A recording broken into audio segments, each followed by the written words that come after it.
Waktu para sahabat kalah di perang Uhud, ada 70 sahabat mati syahid. Sisanya, kan sahabat yang pergi perang Uhud itu 700 orang ya.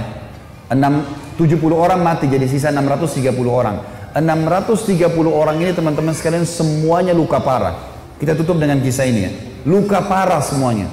Nabi pun berdarah pipinya, keningnya berdarah SAW, giginya pecah. Pundaknya sempat dihantam oleh Ibnu Qami'ah. Beliau mengatakan saya rasakan sakitnya sebulan. Ini sahabat semua, 630 orang luka semuanya.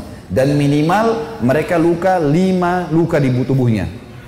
Di dalam kisah ini dikatakan teman-teman sekalian, pulanglah mereka ke Madinah di perang Uhud. Sedih, sahabat banyak yang kalah. Waktu itu karena awal peperangan menang, pulang ke Madinah. Waktu masuk di Madinah, tiba waktu maghrib. Sahabat-sahabat ini 600 orang banyak tidak bisa ke masjid. Gak bisa, ada 2 anak muda umur 14 tahun sama 15 tahun, apa 15 sama 16 tahun, tapi bukan si Auf tadi, orang lain ini. Ini anak muda ini saking banyaknya luka di badannya sampai ditaruh di atas kuda, lalu diturunkan, dimasukkan di dalam rumah, ibunya tinggal rawat, gak bisa bergerak apa-apa lagi. Sholat pun dalam kondisi isyarat mata, udah sakit semua nih, gitu kan? Baik, habis sholat subuh teman-teman, turun perintah Allah. Ini 1 hari setelah perang Uhud.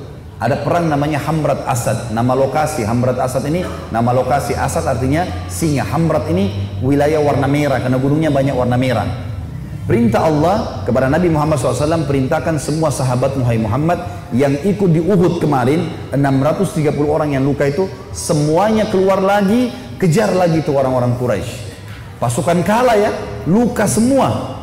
Maka tersebar berita, pemanggil-pemanggil Nabi, hai sahabat-sahabat Nabi yang kemarin ikut Uhud, bukan orang baru, yang luka-luka parah, semuanya oleh Nabi disuruh ngejar menuju ke Hamrat Asad, kejar Quraisy. Maka sahabat-sahabat banyak, diantaranya Usaid bin Khudair, ada yang lagi nempel daun untuk mengeringkan lukanya, dicabut sama dia. Sami'na wa ata'na, kami patuh dan tenang. Dicabut semua luka-luka mereka yang tempel-tempelan, mereka pergi sambil ngalir darah.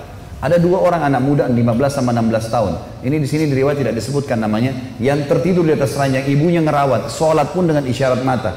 Waktu dengar ada orang teriak, wahai yang hadir kemarin di Uhud, semuanya tidak terkecuali telah turun perintah Allah kepada Rasulnya Muhammad SAW untuk mengejar Quraisy. Tidak satu orang pun boleh tinggal di Madinah. Luka parah. Maka adik kakak ini bersebelahan tidurnya. Kakaknya bilang, wahai adikku, tidak mungkin kita tinggal di atas ranjang begini sementara panggilan Rasulullah ada 16 dan 15 tahun ini. Maka kata adiknya, bagaimana caranya kak? Kita nggak bisa bergerak nih. Apa kata kakaknya? Demi Allah, saya akan seret kamu sekali, kamu seret saya sekali, sampai kita menjawab panggilan Allah dan Rasulnya. Luar biasa. Saya waktu baca kisahnya sampai netes air mata teman-teman sekalian. Luar biasa. Dan akhirnya mereka seret-seretan sampai tiba di depan Nabi SAW. Ada yang berdarah, ada yang ini, terutama 2 anak muda ini naik di atas kuda itu sambil diseret jalan ya. Waktu mereka diseret semua pada nangis, lihat. Ini luar biasa orang ini. Dan akhirnya sahabat ini semuanya pergi ke sana. Pas Quraisy dengar 630 pasukan yang kemarin kalah, tidak ada orang baru yang datang, bukan tenaga baru cuma yang kemarin, mau berperang, Quraisy tidak berani kembali. Mereka takut. Ini jangan sampai luar biasa nih. Kok bisa sampai luka parah mau kembali gitu? Maka mereka tidak berani kembali dan tersebar berita kalau setelah kekalahan di Uhud, 1 hari setelahnya di Hamrat Asad muslimin memenangkan peperangan. Dan ini mengobati luka-luka mereka. Tapi saksi bahasan teman-teman bagaimana mereka luar biasanya dalam mempertahankan agama ini. Allahu a'lam.